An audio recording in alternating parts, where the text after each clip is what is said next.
ఇట్ల ముందు ఎంత అనే దానికన్నా అక్కడ కడప జిల్లాలో నేను తక్కువ సామాజిక వర్గం అంటే లీస్ట్ సామాజిక వర్గమైనా కూడా ఆ జిల్లాలో ఎదుర్కొని ఇప్పుడు కాదు జగన్ అంతా రాజశేఖర రెడ్డి టైంలోనే నేను కడప జిల్లాలో రాజకీయం నడిపి నా మార్క్ అంటూ చూపించుకున్నాను కదా అక్కడ.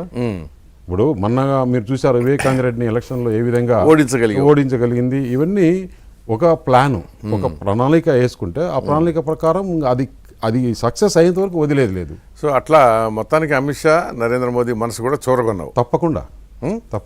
ఇప్పుడు వాళ్ళకి బ్లూ ఐడ్ బాయ్ అంటారు, అదేనా ఇప్పుడు రమేష్?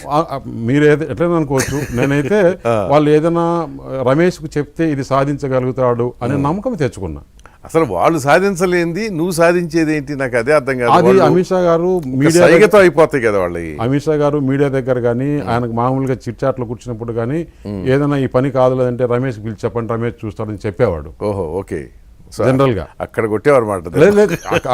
ఇప్పుడు ఎవరికైనా కానీ నేను నాకు చెప్పిన పని అప్పచెప్పలేకపోతే అసలు మీరు దేశంలో చూస్తే ఈరోజు పెద్ద పెద్ద రాష్ట్ర ముఖ్యమంత్రులు కానీ కేంద్ర మంత్రులు చాలా మంది అమిత్ షా దగ్గరికి పోయేదానికి కానీ అమిత్ షా అపాయింట్మెంట్ కానీ చాలా కష్టం. అసలు వాళ్ళ పార్టీ అధ్యక్షులకే ఉండదు.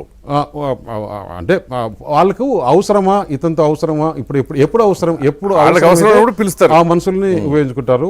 నాకేదైనా చెప్పినప్పుడు నాకైతే ఒక్కోసారి అర్లీ మార్నింగ్ 6 o'clock ఫోన్ చేసి రాత్రి మళ్ళీ 2-1 గంట వరకు మాట్లాడి ఉంటాం.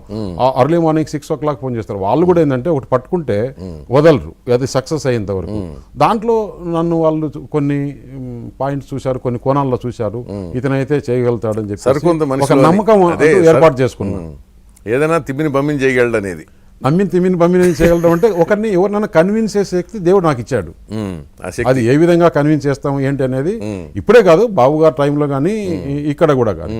అందుకే ఈ రోజు నేను జాదు అనమాట. అయితే మీరు రకరకాల పేరు పెట్టుకోవచ్చు కానీ అంటే ఇప్పుడు అంత ఆడుకో